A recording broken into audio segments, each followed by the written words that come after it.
Iran এবার missile বৃষ্টি ছুটছে ইসরায়েলকে লক্ষ্য করে, আর তাতে ইসরায়েলের ক্ষয়ক্ষতির পরিমাণ ব্যাপক বলে জানা গেছে। ইরানের রাতভর চালানো হামলায় হাইফা ও তেল আবিব শহরের বিভিন্ন অবকাঠামোয় ব্যাপক ক্ষয়ক্ষতির খবর পাওয়া গেছে। ইরানের এসব হামলায় ইসরায়েলে কমপক্ষে 10 জন নিহত হয়েছে বলে খবর প্রকাশ করেছে আন্তর্জাতিক গণমাধ্যমগুলো। রোববার ইরানের হামলায় ধ্বংস হওয়া বিভিন্ন স্থান পরিদর্শন করতে যান ইসরায়েলের প্রধানমন্ত্রী বেনিয়ামিন নেতানিয়াহু। ধ্বংসস্তূপ পরিদর্শনকালে তিনি তার সামাজিক যোগাযোগ মাধ্যম ফেসবুকে একটি পোস্ট লিখেন। পোস্টে নেতানিয়াহু লেখেন, ইসরায়েলি নারী, শিশু ও নিরপরাধ সাধারণ মানুষকে হত্যা করার জন্য খুব বড় মূল্য দিতে হবে ইরানকে, আর তা খুব শিগগিরই ঘটবে। আমি এখন ঘটনাস্থলে আছি উদ্ধারকারী দল ও ফ্রন্ট কমান্ডের সঙ্গে। ইসরায়েলের জনগণের পক্ষ থেকে আমরা ক্ষতিগ্রস্ত পরিবারগুলোকে সহানুভূতি জানাচ্ছি। তিনি আরও বলেন, আবার সবাইকে বলছি, আপনারা নির্দেশনা মেনে চলুন, এতে জীবন রক্ষা পায়। আমরা এখন টিকে থাকার লড়াইয়ে আছি, এক নির্মম শত্রুর বিরুদ্ধে যারা আমাদের ধ্বংসের পরিকল্পনা করছে। নেতানিয়াহু বলেন, আমাদের সেনারা ও পাইলটরা সাহসের সঙ্গে তাদের কাজ করে চলছেন ইরানে। এটি আমাদের বেঁচে থাকার যুদ্ধ। আমরা তাদের উপর আরও কঠিন আঘাত হানব এবং আমরাই জয়ী হব।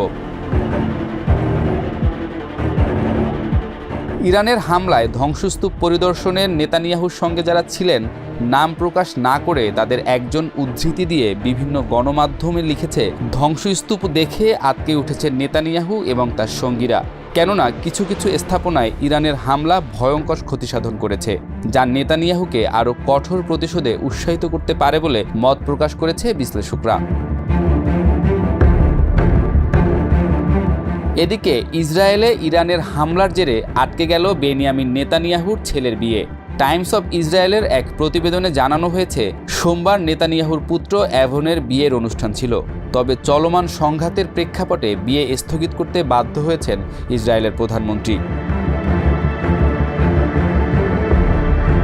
খবরে বলা হয়, চলমান যুদ্ধ পরিস্থিতির মধ্যে এই বিয়ের আয়োজনকে কেন্দ্র করে সমালোচনার ঝড় ওঠে। বিয়ে আয়োজনের সময় গাজায় ইসরায়েলি জিম্মিদের মুক্ত না হওয়ার বিষয়টি তুলে ধরে বিরোধীরা ক্ষোভ প্রকাশ করে। এরই মধ্যে শুক্রবার ইসরায়েল ইরানে বড় ধরনের সামরিক অভিযান চালায়, যার লক্ষ্য ছিল পারমাণবিক স্থাপনা, সামরিক ঘাঁটি, ক্ষেপণাস্ত্র কেন্দ্র ও শীর্ষ নিরাপত্তা কর্মকর্তারা।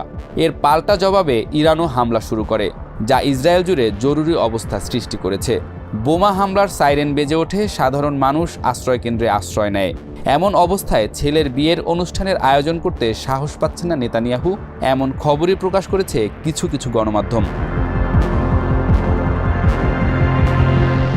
জানা গেছে, তেল আবিব থেকে 30 কিলোমিটার উত্তরে ইয়াকুমে এভনের বিয়ে অনুষ্ঠিত হওয়ার কথা ছিল।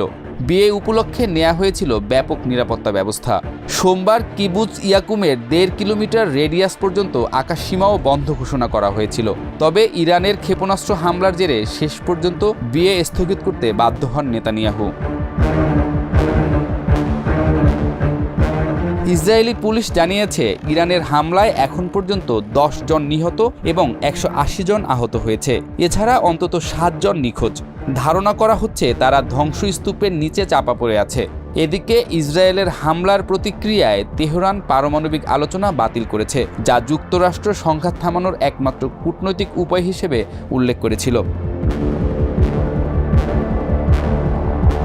অন্যদিকে প্রধানমন্ত্রী নেতানিয়াহু হুঁশিয়ারি দিয়ে বলেছেন, ইরান যা দেখেছে সেটি কিছুই না, আসল প্রতিশোধ আসবে আগামী দিনে। দুদেশের এই অবস্থানে আন্তর্জাতিক সম্প্রদায় যুদ্ধ বন্ধে কূটনৈতিক সমাধানের আহ্বান জানাচ্ছে, তবে মাঠের পরিস্থিতি দ্রুত অবনতির দিকে যাচ্ছে।